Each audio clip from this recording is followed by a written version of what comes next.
নাটক সিনেমা যখন দেখতে মন চাইবে নবীর এই হাদিসটার দিকে একবার তাকাবেন। তাকানোর পর দেখবেন আল্লাহ নবী কেমন যেন আপনাকে বলছে, উম্মত আমি নবী তোমাকে বলে গেলাম তুমি এখন মোবাইলে যা করবে এটা তোমার চোখের জিনা হবে।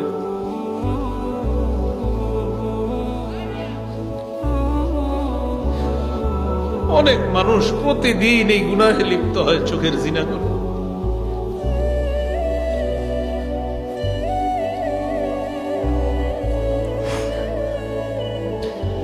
রাসূল বলছেন দুই চোখের জিনা হলো দেখা। নাটক সিনেমা দেখেন না, আপনার জীবন যৌবন সব নষ্ট করে দিচ্ছে। হাদিসটা পড়ে রাসূল বলছে দুই চোখের জিনা হলো দেখা। ওয়াল উযুনান জিনাহুমা আল ইস্তিমা, দুই কানের জিনা হলো শ্রবণ করা। একটু বড় মোবাইলে আপনি ঘন্টার পর ঘন্টা যার সাথে কথা বলবেন, আপনার নবী বলছে ডাক দিয়ে, উম্মত আমি নবী বলে গেলাম তুমি এখন মোবাইলে যা করবা এটা তোমার কানের জিনা হবে। ওয়াল লিসান জিনাহু আল কালাম, আল্লাহ নবী বলেন জিহ্বার জিনা হলো কথা বলা। ঘন্টার পর ঘন্টা কার সাথে আপনি কথা বলছেন, নবী বলেন এটা জিহ্বার জিনা। ওয়াল ইয়াদ জিনাহা আল বাত, হাতের জিনা হলো স্পর্শ করা। কোথাও দেখা করতে গেলেন, রিকশায় বসলেন, যে মেয়েটার শরীরে টাচ করা হারাম ওই মেয়েটার শরীরে আপনার টাচ লেগে যায়, নবী বলেন এটা হাতের জিনা। ওয়ার রিজ জিনাহা আল খুতা, পা দিয়ে কারোর সাথে আপনি দেখা করার জন্য রওনা করলেন, আল্লাহ নবী বলেন এই যে তুমি পাটা রাখলা এটা তোমার পায়ের জিনা শুরু হয়ে যায়।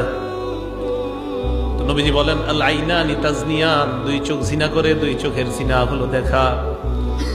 ওয়াল উযুনান জিনাহুমা আল ইস্তিমা, দুই কানের জিনা হলো শ্রবণ করা। ওয়াল লিসান জিনাহুল কালাম, জিহ্বার জিনা হলো কথা বলা। ওয়াল ইয়াদ জিনাহা আল বাত, হাতের জিনা হলো স্পর্শ করা। ওয়ার রিজলু জিনাহা আল খুতা, পায়ের জিনা হলো হেঁটে যাওয়া। ওয়াল কলবু ইয়াতামান্না ওয়া ইয়াশতাহি, কি বলে দেখেন, অন্তর কল্পনা করে এটা কলবের জিনা। আপনি কল্পনা করছেন না জানি দেখতে কেমন, এটা কলবের জিনা। আপনার জীবনে অনেক দাম, আপনাদের জীবনের আমাদের জীবনটার অনেক দাম, আমাদের এই জীবনের অনেক দাম, এটা নষ্ট করে দিয়েন না। কিয়ামতের ময়দানে 5 প্রশ্ন করার আগে আপনার 2 পা নড়বে না। দ্বিতীয় প্রশ্নটাই হবে তুমি যৌবন কোন কাজে কাটাইছো। দ্বিতীয় প্রশ্নটা যৌবন কোন কাজে কাটাইছো। দ্বিতীয় প্রশ্ন যৌবন কোন কাজে কাটাইছো। দ্বিতীয় প্রশ্ন যৌবন কোন কাজে কাটাইছো।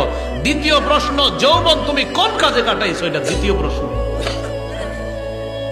একটা পাও নড়বে না।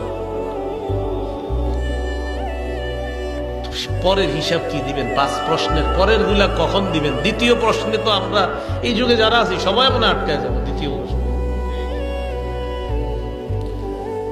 রাসূলুল্লাহ সাল্লাল্লাহু আলাইহি সাল্লাম বলেন ওয়াল কলবু ইয়াতামান্না ওয়া ইয়াশতাহি, অন্তর কল্পনা করে।